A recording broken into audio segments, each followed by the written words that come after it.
Ako po si Gladys Pahimula. Asawa po ako ni Clyde Pahimula na member ng OBI. 11 years na po kaming nagsasama ng asawa ko. 5 years old pa na yung panganay namin. Nang mag-abroad yung asawa ko. Kulang yung nasasahod niya at gusto niyang makapagpatayo kami ng bahay. Nag-abroad siya sa Japan as a welder. 4 years mahigit nang nakauwi siya dahil nagka-pandemic. Pag-uwi niya, nag-apply din ako sa ibang bansa. Hindi kami nagkita nung umuwi siya.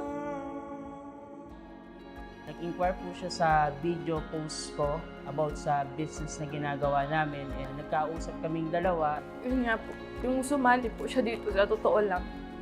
Hindi ako naniwala, may alinlangan po ako kasi pera po yung ginagamit sa pagsali niya dito.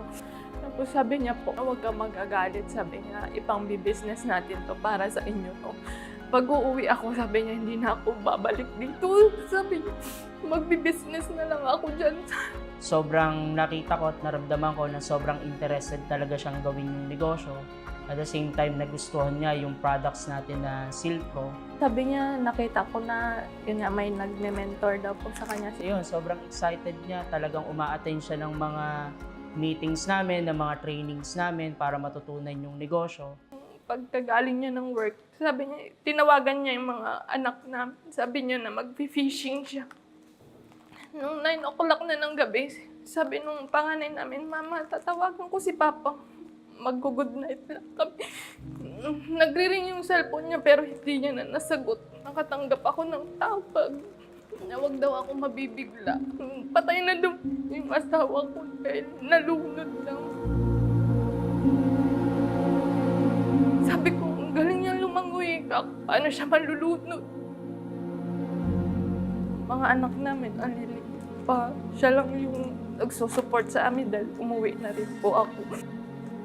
Yung pag-aaral nila, paano? Wala nang ibang tutulong sa akin. Balak ko po sana ulit mag-abroad. Nagpaalam ako sa mga anak. Sabi nung panganay ko, Mama, baka maulit, sabi niya po. Nireport ko po kay sir na sabi ko na na-aksidente po yung asawa ko. Tapos sabi niya, yun po na may makukuha nga daw po siya. Pero hindi ko po alam na may insurance. Salamat asawa ko. Salamat mahal kong Clyde. Kahit nasa Japan ka at nagtatrabaho, inisip mo pa din ang protection mo at proteksyon ng pamilya mo. Kumuha ka pa din ng OBI Silpro. Noong nabubuhay ka, inalagaan mo kaming pamilya mo at hanggang ngayon, nasa payapa ka ng lugar, patuloy mo pa din kaming inaalagaan. Ilalagay ko po sa account ng mga anak ko kasi pinagawaan ko po talaga sila ng account nila. Doon po sa pag-aaral nila.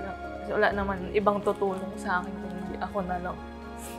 Nagpapasalamat po ako sa Stronghold at OBI dahil sa nakuha kong insurance, makakatulong po ito para sa pagpapatuloy ng pag-aaral ng mga anak ko at para sa mga gastusin niya.